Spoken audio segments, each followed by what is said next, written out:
Bali nakapick up ako dito, Richfield. Ito, isang malaking parcel papuntang Pasig.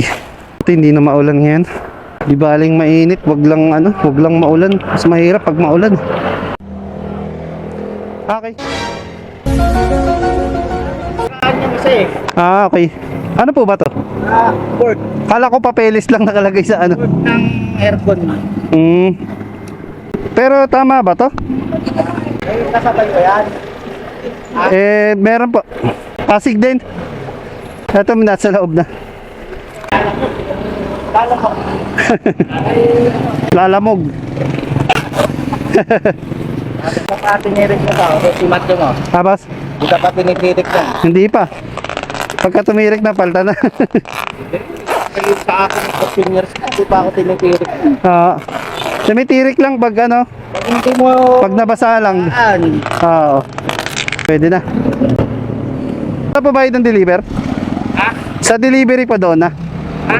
Sa delivery? Dito yung kaya dito. Sige po. Wala may kasabay ba yan? Ano? Meron pa Pasig. Isa.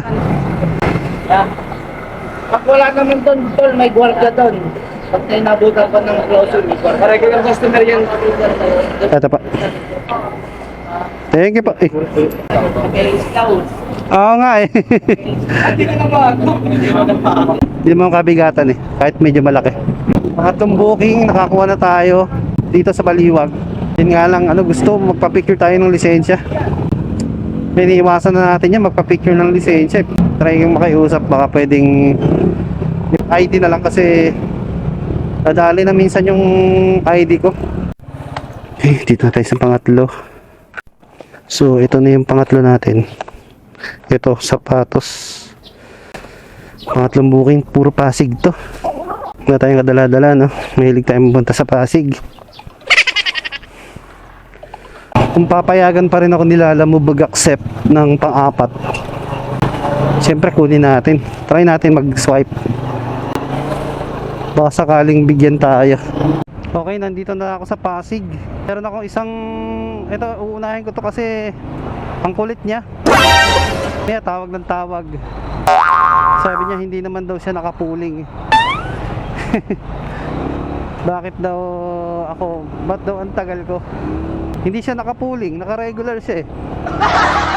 Kaya lang, daig pa niya yung priority sa pagmamadali.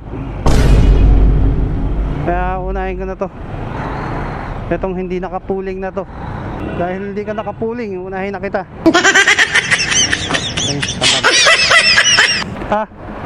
Ito, nandito po ako mismo sa tapat. Dito sa tindahan, sasabihin ko po. Okay, sige po, wait lang po